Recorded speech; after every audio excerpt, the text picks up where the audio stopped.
There are 12 units included in the syllabus which is a part of basic statistics. सबसे पहले हम unit 1 discuss करते हैं। Unit 1 में 3 चैप्टर्स हैं आपके, collection, classification, presentation of data. Collection के अंतर्गत हम ये पढ़ेंगे कि डेटा को कैसे कैसे कलेक्ट करते हैं। There are 2 type of data, primary data and secondary data. Primary data वो डेटा होते हैं जिसको हमने पहले कभी यूज़ नहीं किया होता है, और सेकेंडरी डेटा जो डेटा हमने कलेक्ट फर्स्ट टाइम किया उसका एक बार यूज़ पहले किसी एप्लीकेशन के लिए या किसी काम के लिए यूज़ किया जा चुका है और फिर से हम उस डेटा को यूज़ करते हैं, तो वो सेकेंडरी डेटा आता है। फिर मेथड ऑफ डेटा कलेक्शन क्या क्या हो सकते हैं। कई सारे मेथड होते हैं डेटा कलेक्शन के। पर्सनल इंटरव्यू के द्वारा हम किसी वेबसाइट पे कोई सर्वे करा देते हैं। तो इस तरह से हम ये देखेंगे कि डेटा कलेक्शन के मेथड क्या क्या हैं।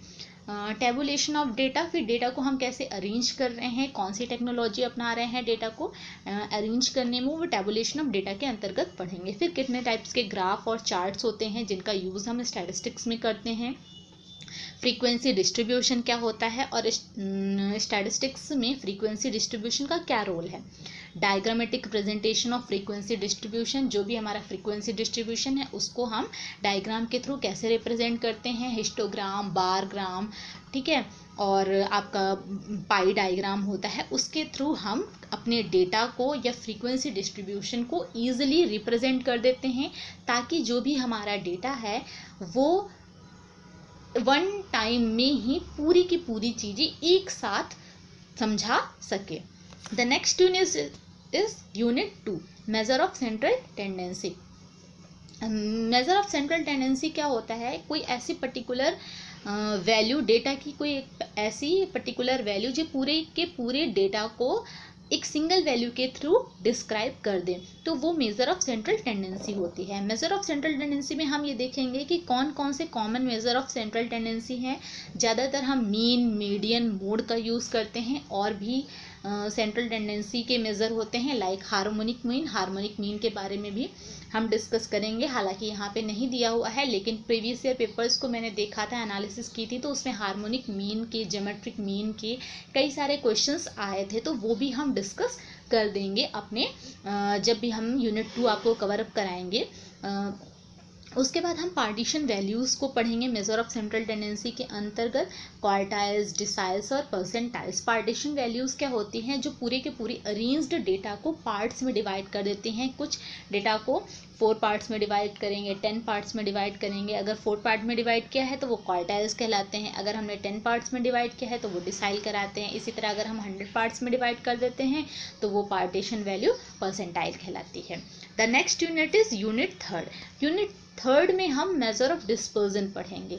अब यहाँ पर एक चीज़ और देखनी है कि सिलेबस में यूनिट्स को उसी ऑर्डर में अरेंज करना है जिस ऑर्डर में हमने पढ़ना है। सबसे पहले हम यूनिट 1 पढ़ेंगे जो कि बेसिक है। यहाँ पर कोई भी स्टैटिस्टिक्स का किसी भी कोर्स में पढ़ने से पहले आप यूनिट 1 ही पढ़ेंगे, यही बेसिक नॉलेज लेते हैं। उसके बाद आप मेजर ऑफ सेंट्रल टेंडेंसी पढ़ते हैं, फिर मेजर ऑफ डिस्पर्जन पढ़ते हैं। तो यहाँ पर भी उन्होंने जो हमने सिलेबस बनाया है इसी के अकॉर्डिंग डिफाइन किया है। मेजर ऑफ डिस्पर्जन में हम क्या क्या पढ़ेंगे, कॉमन मेजर ऑफ डिस्पर्जन क्या क्या होते हैं, जैसे रेंज हो गया, क्वार्टाइल डेविएशन हो गया, मीन डेविएशन हो गया, स्टैंडर्ड डेविएशन हो गया।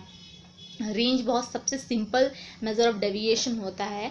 उसके बाद क्वार्टाइल डेविएशन, अभी हमने बताया था कि क्वार्टाइल्स क्या होते हैं, उन्हीं क्वार्टाइल्स पे बेस्ड जो होते हैं डेविएशन, उन्हें क्वार्टाइल डेविएशन कहते हैं। जब तक आपको मीन नहीं पता होता आप मीन डेविएशन कैसे निकालते, इसलिए हमने मीन, मीडियन, मोड और जो पार्टीशन वैल्यूज़ हैं इसके फर्स्ट वाले चैप्टर में कवर कर ली। लास्ट जो हमारा बच्चा है measure of relative dispersion. Measure of relative dispersion को भी हम यूनिट 3 के अंदर कवर करेंगे। Now unit 4। यूनिट 4 में क्या है, मोमेंट्स, स्क्यूनेस, कर्टोसिस। अब मोमेंट्स के अंदर हम 4 टाइप के मोमेंट पढ़ते हैं। फर्स्ट टाइप का जो मूवमेंट होता है यानी μ1 वो आपका मीन को बताता है, μ2 जो होता है वो आपके वेरिएंस को बताता है, μ3 स्क्यूनेस के बारे में बताता है और μ4 कर्टोसिस। इस तरह से हमें हर एक डिस्ट्रीब्यूशन जो भी हम आगे फर्दर वीडियोस में पढ़ेंगे उनके 4 मोमेंट्स के बारे में ही हमें बेसिकली पढ़ना होगा, और उसी के बिहाफ पे हम किसी भी स्टैटिस्टिक्स के पूरे डिस्ट्रीब्यूशन को डिफाइन कर देते हैं। डिफरेंट टाइप्स ऑफ मूवमेंट्स में आके हम 4 टाइप ऑफ मूवमेंट पढ़ेंगे। एक रॉ मूवमेंट होता है, मूवमेंट्स अबाउट ओरिजिन भी होता है, तो वो सारी चीज़ें हम डिफरेंट टाइप ऑफ मूवमेंट में कवर करेंगे। उनके बीच में रिलेशनशिप क्या है वो पढ़ेंगे, मीनिंग ऑफ स्क्यूनेस क्या होता है, कर्टोसिस क्या होता है, और different measure of skewness and kurtosis पढ़ेंगे। तो सेंट्रल टेंडेंसी पढ़ लिया, उसके बाद डिस्पर्जन पढ़ लिया, उसके बाद हम जो हमारा डिस्ट्रीब्यूशन है उसकी फ्लैटनेस, उसके पीक के बारे में हम यूनिट 4 में पढ़ेंगे। Now unit 5। अब हमने जब ये सारी चीज़ें कवर कर ली तो अब हम देखेंगे कि कोई 2 वेरिएबल हैं या 3 वेरिएबल हैं तो उनके बीच का रिलेशनशिप कैसा है। ठीक, कोरिलेशन पढ़ेंगे, रिग्रेशन पढ़ेंगे। कोरिलेशन का मतलब होता है कि 2 वेरिएबल्स के बीच में रिलेशन फाइंड आउट करना। वेरिएबल क्या हो सकते हैं, वेरिएबल किसी का वेट वेरिएबल हो सकता है, किसी का हाइट वेरिएबल हो सकता है। तो अगर हमें कोरिलेशन फाइंड करना है वेट और हाइट के बीच में, तो वो कोरिलेशन के अंदर हम जितनी भी टर्म एंड टर्मिनोलॉजीज होंगी उसके थ्रू हम पढ़ेंगे। रिग्रेशन पढ़ेंगे, scatter diagram, simple correlation coefficient, simple regression lines पढ़ेंगे। सिंपल रिग्रेशन लाइन जो होती हैं आपने बेसिक मैथमेटिक्स में पढ़ा होगा, y इक्वल टू a(x+b), तो ये सिंपल रिग्रेशन लाइन में आ जाती है। उसके बाद हम स्पीयर्समैन रैंक कोरिलेशन पढ़ेंगे, method of association of attributes. Attributes के बारे में मैं आपको बता देती हूँ कि एट्रीब्यूट्स क्या होते हैं। ऐसे वेरिएबल्स, इनको हम क्वालिटेटिव वेरिएबल्स भी कहते हैं, और क्वालिटेटिव वेरिएबल्स को हम मेज़र नहीं कर सकते हैं। जैसे ऑनेस्टी हो गया, आपका ड्रिंकिंग हैबिट हो गया, स्मोकिंग हो गया, तो ये एट्रीब्यूट्स के अंदर आते हैं। अब हम इसी में पढ़ेंगे कि measure of association of attributes क्या होता है। फिर मल्टीपल रिग्रेशन पढ़ेंगे, मल्टीपल एंड पार्शियल कोरिलेशन पढ़ेंगे और 3 variables only. Multiple and partial correlation up to n values तक होते हैं, लेकिन हम उनका शॉर्ट फॉर्म ही पढ़ेंगे, 3 वेरिएबल्स तक ही पढ़ेंगे। Now unit 6। यूनिट 6 क्या है, प्रोबेबिलिटी थ्योरी। प्रोबेबिलिटी थ्योरी को हमने क्लास 6, 7th, 8th में भी पढ़ा होगा। जो काफ़ी अगर थोड़े से ओल्ड एज के बच्चे हैं तो उन्होंने 9th और 10th में प्रोबेबिलिटी थ्योरी पढ़ी होगी। मीनिंग ऑफ प्रोबेबिलिटी क्या होता है, सभी को पता है आप लोगों को। मीनिंग ऑफ प्रोबेबिलिटी क्या होती है, किसी भी चीज़ के होने, किसी भी घटना के घटने की जो संभावना होती है वही आपकी प्रोबेबिलिटी कहलाती है। ठीक, तो ये मीनिंग ऑफ प्रोबेबिलिटी मैंने यहीं पे डिस्क्राइब कर दिया। Different definitions of probability. Probability की कई सारी डेफिनेशंस डिफाइन की गई है, जैसे axiomatic definition of probability, classical definition of probability. तो इस तरह से डिफरेंट डेफिनेशंस ऑफ प्रोबेबिलिटी, क्योंकि क्या होता है कि कभी कभी क्वेश्चंस में ये पूछ लेता है कि एक्सोमेटिक डेफिनेशन ऑफ प्रोबेबिलिटी ये है या ये है, ये है, इस टाइप से। फिर कंडीशनल प्रोबेबिलिटी क्या होती है, कंपाउंड प्रोबेबिलिटी क्या होती है, इंडिपेंडेंट इवेंट कौन कौन से होते हैं, क्या कंडीशन होती है इंडिपेंडेंट इवेंट की, और बेस थ्योरम पढ़ेंगे। तो ये भी प्रोबेबिलिटी थ्योरी का बेसिक पार्ट ही है। आपके सिलेबस में जो भी सिलेबस इनपुट किया गया है तो वो बहुत ही बेसिक है, जिसको कि एक 12th क्लास का बच्चा या ग्रेजुएशन का सिंपल एक लेमैन की भाषा में मैं आपको समझाऊंगी, और आप एक लेमैन की भाषा में इस चीज़ों को समझते हुए चले जाएंगे। क्योंकि स्टैटिस्टिक्स बहुत ही टफ नहीं है, बस थोड़ा सा फोकस होने की ज़रूरत है, और फोकस होने के बाद आप इजीली उसको पढ़ सकते हैं। 7 यूनिट 7 में हम रैंडम वेरिएबल्स पढ़ेंगे। वेरिएबल्स आपको पता है, हमने बताया हाइट हो गया, वेट हो गया, वो वेरिएबल्स हो जाते हैं। अब रैंडम वेरिएबल क्या होता है, जब हम उन वेरिएबल्स के साथ में उन वेरिएबल्स से एसोसिएटेड प्रोबेबिलिटी ऐड कर देते हैं तो वो रैंडम वेरिएबल्स कहलाते हैं।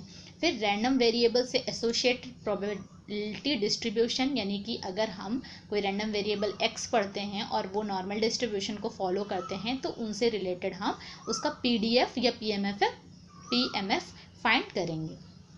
फिर रैंडम वेरिएबल्स में ही हमारे ये जो उसके सब टॉपिक्स हैं, random variable, probability function, expectation, variance of a random variable.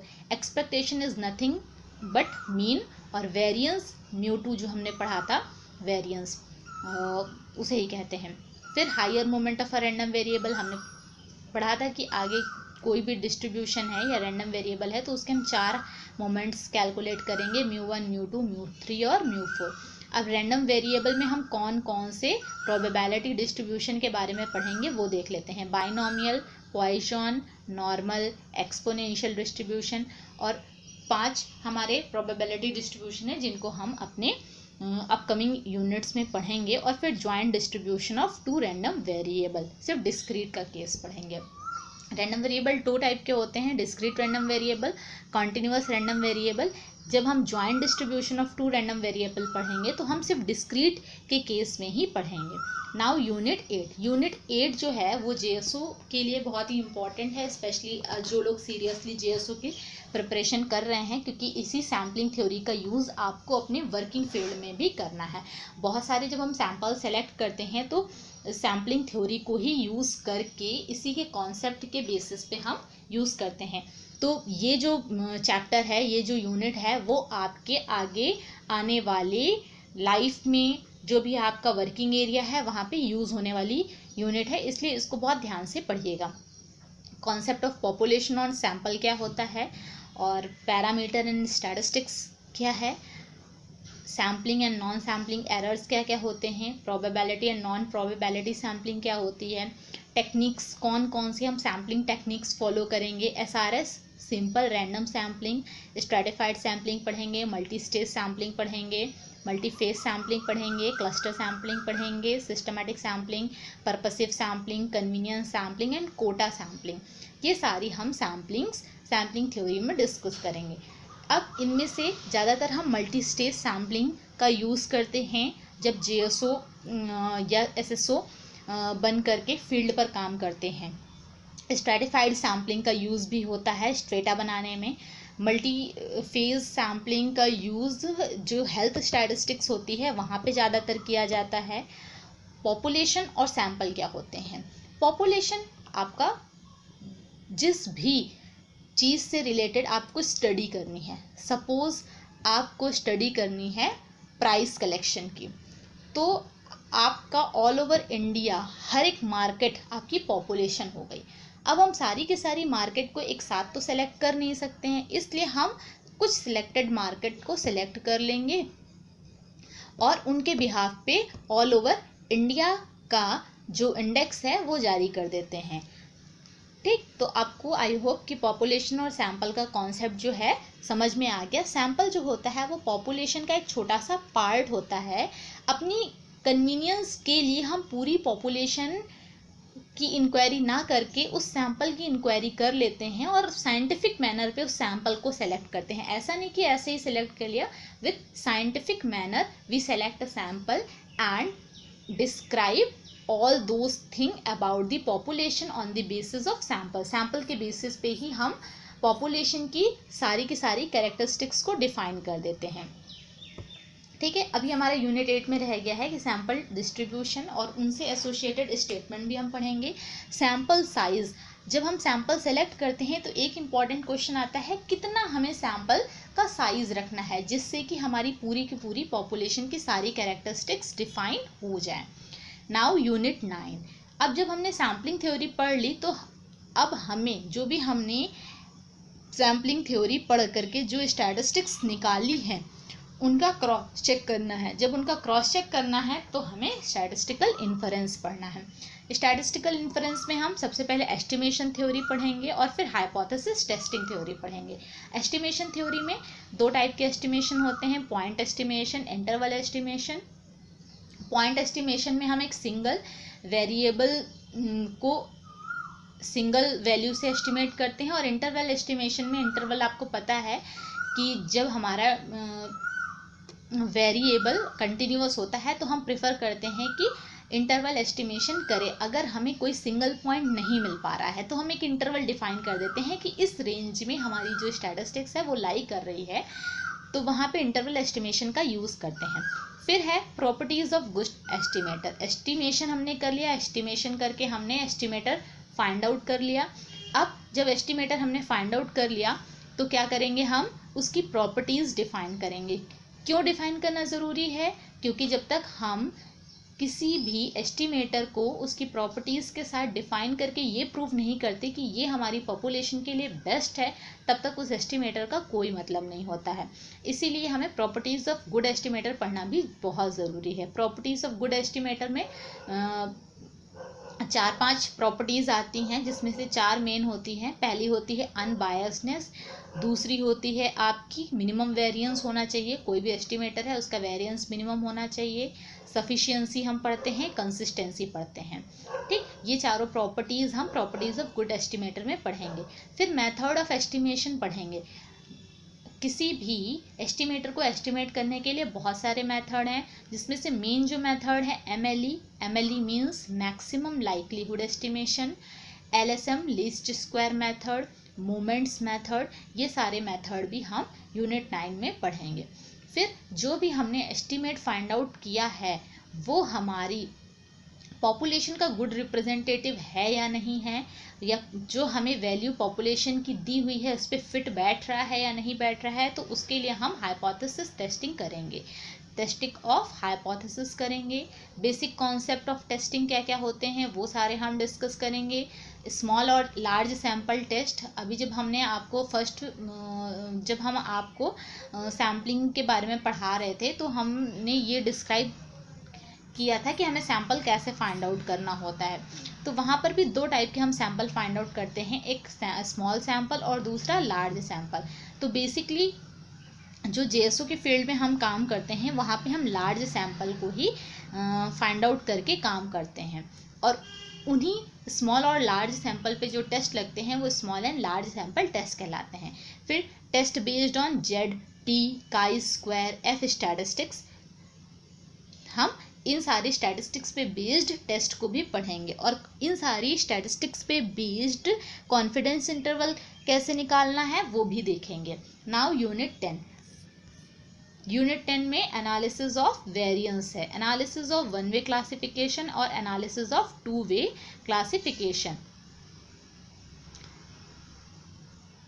Unit 11 time series analysis है। टाइम सीरीज एनालिसिस का मैं एक सिंपल सा एग्जांपल दे दूं कि जो भी हम प्राइस इंडेक्स कलेक्ट करते हैं, जैसे CPIU हो गया, ठीक है, CPIU आपका टाइम सीरीज एनालिसिस के अंदर स्टडी करेंगे। क्यों CPIU, आप सभी को पता है कि महंगाई, देश में महंगाई पता करने के लिए हम CPIU कैलकुलेट करते हैं। तो जो CPIU कलेक्ट करने का काम है, इससे रिलेटेड डेटा कलेक्ट करने का जो काम है वो डिफरेंट टाइम पीरियड में होता है, इसीलिए ये टाइम सीरीज के अंदर पढ़ा जाता है। फिर डिटर्मिनेशन ऑफ ट्रेंड क्या है, फिर CPIU जैसे हमने पढ़ा, इस मंथ इसका कैसा पैटर्न है, सेकेंड मंथ इसका कैसा पैटर्न है, वो हो जाएगा ट्रेंड का। Different trend, determination of trend component by different method. फिर measurement of seasonal variation by different method. Now last unit, unit 12, index number, meaning of index number क्या है। इंडेक्स नंबर मैंने आपको बता दिया, एक एग्जांपल दे दिया, जैसे CPIU हो गया, इसी तरह से बहुत सारे इंडेक्स नंबर होते हैं। WPI wholesale price index number, CPIR consumer price index for rural area, IIP, ठीक, ये सारे इंडेक्स नंबर हम पढ़ते हैं, और इन सभी इंडेक्स नंबर का यूज भी होता है। Problem in construction of index number, in index number को कंस्ट्रक्शन करने में बहुत सारी प्रॉब्लम हो जाती है, जैसे कोई महामारी आ गई, या जैसे अभी प्रेजेंट में COVID-19 आ गया, अम्फान तूफान आ गया, ठीक, तो उस कंडीशन में क्या होता है, ऐसी कंडीशन में डेटा कलेक्शन का काम नहीं हो पाता है। जब एग्जैक्ट डेटा कलेक्शन ही नहीं हुआ तो फिर आप उस इंडेक्स नंबर को कैसे तैयार करेंगे, ये सारी प्रॉब्लम्स आ जाती हैं। टाइप्स ऑफ इंडेक्स नंबर, कौन कौन से इंडेक्स नंबर के टाइप्स हैं, दो तीन तो मैंने अभी आपको बता दिया, एक CPIU होता है, WPI होता है, CPIR है, IIP है, ठीक। डिफरेंट फॉर्मूले और उन इंडेक्स नंबर से रिलेटेड डिफरेंट फॉर्मूले कौन कौन से हैं। बेस शिफ्टिंग, जैसे अभी जो हम CPIU कलेक्ट कर रहे हैं उसका बेस ईयर है 2013-15, तो इसी तरह से टाइम टू टाइम बेस में शिफ्टिंग होती रहती है। पहले हमारा 2005 से 2006 था, फिर हमारा 2013 से 2014 होगा, अब 2021 की सेंसस के बाद मे बी इसकी बेस शिफ्टिंग हो जाए। कॉस्ट ऑफ लिविंग इंडेक्स क्या होता है और उनसे जुड़े हुए नंबर्स क्या हैं। Uses of index number, index number का यूजेस कहाँ होता है, मैंने आपको बताया, जैसे CPIU का यूज़ होता है देश की महंगाई को पता करने के लिए। अगर महंगाई बढ़ रही है तो हम या गवर्नमेंट ऑफ इंडिया या RBI कई सारे ऐसे स्टेप्स उठाती है जिससे कि महंगाई को कम किया जा सके और लोगों की परचेजिंग पावर बढ़े। तो इसी तरह से जितने भी हमने इंडेक्स नंबर तैयार किए, पढ़े, उन सब का यूज़ कहीं ना कहीं होता है। This is all about all units of the syllabus for the post of JSO. Thank you guys for watching my video.